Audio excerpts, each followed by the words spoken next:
For those of you who may not know, Dwight had given President Trump his Purple Heart. That's right. He doesn't do this, but he's better than anybody as far as I'm... Nah, I'm hardly better than you on this thing. A bungled operation launched on false pretenses without a satisfying ending. Imagine this: a man who successfully dodged the Vietnam draft somehow ends up receiving a Purple Heart. Believe it or not, that's the story of Donald Trump. And trust me, this isn't a joke. Stephen Colbert has quite a lot to say about this outrageous situation, and his commentary is bound to make you laugh and maybe even yell at your screen in disbelief. Ever wondered how a soldier who never served in the military could be awarded such a prestigious medal?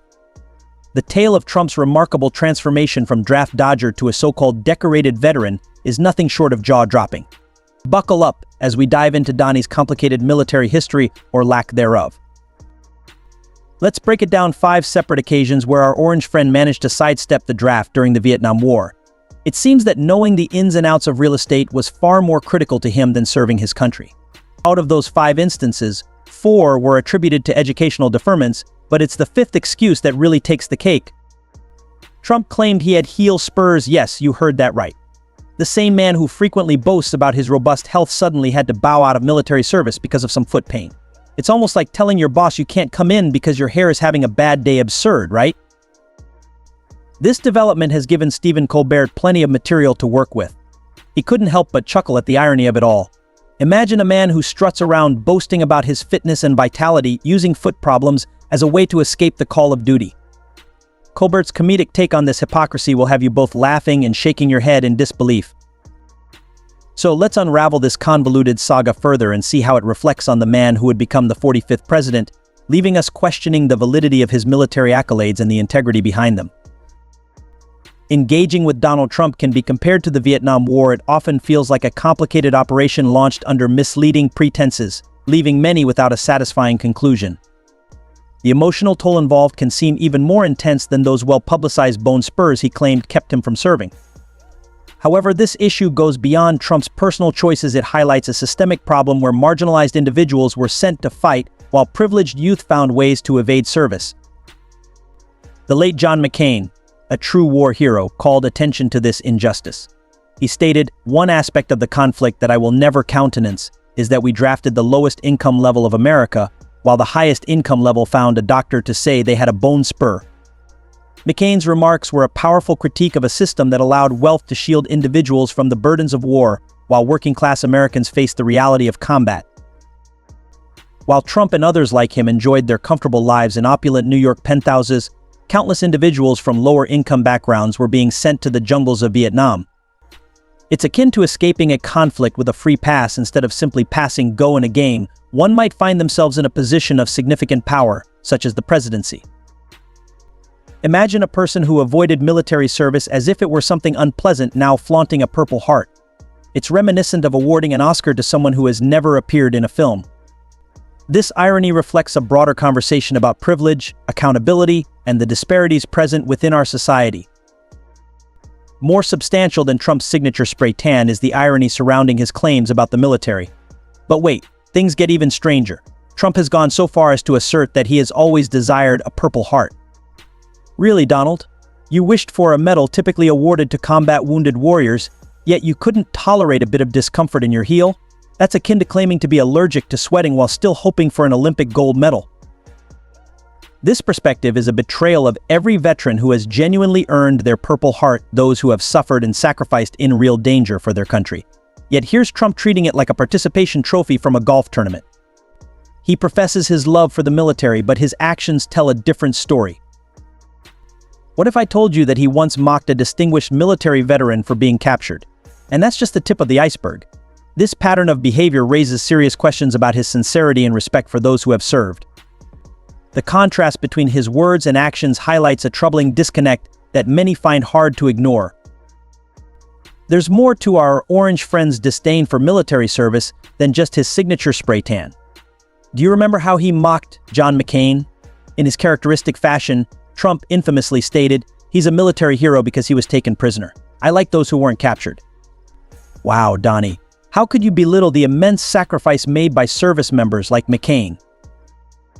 But the story doesn't end there. Trump's verbal disrespect continued when reports surfaced about him referring to veterans as suckers and losers. Yes, you heard that right. The very individuals who put their lives on the line for our nation are just seen as dumbasses. In Trump's world, people who simply couldn't find a way to dodge the draft. This attitude raises serious questions about his respect for those who serve and protect our country, highlighting a concerning pattern of behavior that many veterans and their families find deeply troubling. Nowadays, the majority of people honor those who serve in the military. It seems obvious, doesn't it? However, Trump's notion of respect for veterans is as outdated as his comb-over.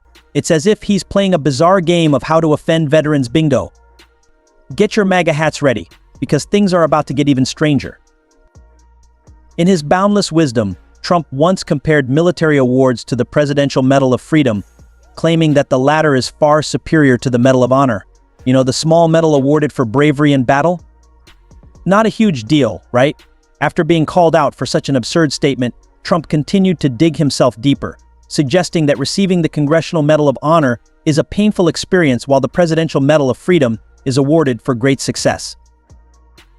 Oh, so achieving success is on par with risking your life in battle? It seems like Trump is performing a twisted version of my medal is bigger than your medal. The truth is that the Medal of Honor represents selflessness, bravery, and the ultimate sacrifice to save others. If Trump were to truly understand these values, he might put aside his concerns about those pesky bone spurs. The image this situation creates is quite telling. It's more difficult to overlook Trump's disdain for military service and sacrifice evidenced by his words and actions than to ignore his questionable hairstyle. It's as if the idea of unselfish service bothers him. Enter Stephen Colbert, who brings a comedic touch to Trump's military missteps. Have you ever wondered how a comedian could so effectively lampoon someone over a Purple Heart incident? You might find yourself questioning whether Trump's campaign is a comedic sketch or a genuine political movement after hearing Colbert's sharp remarks. Colbert tackled Trump's Purple Heart moment head-on, not holding back. He referred to Trump as a coward and a draft dodger, delivering each joke like a direct jab at Trump's ego, as if he were playing a game of whack-a-mole. Colbert didn't stop there. He drew comparisons between Trump's campaign and a man trying to navigate a tightrope during a hurricane. Colbert makes a serious argument about Trump's leadership abilities or lack thereof through humor. This is why Colbert's comedy resonates so well. He's not just trying to make people laugh, he's poking fun at Trump to highlight the ridiculousness of his comments and actions. It's as if he's holding up a funhouse mirror to Trump's campaign, and the reflection isn't flattering.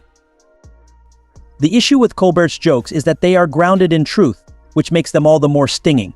When he calls Trump a coward, he's not just name-calling, he's drawing attention to the stark contrast between Trump's rhetoric and his actions.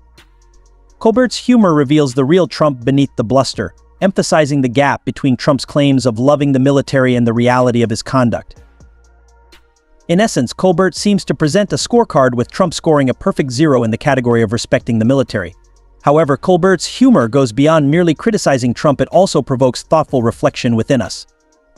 His quips make us laugh while prompting us to consider significant issues, the sacrifices made by veterans, the true meaning of serving one's nation, and the type of president we aspire to have in office.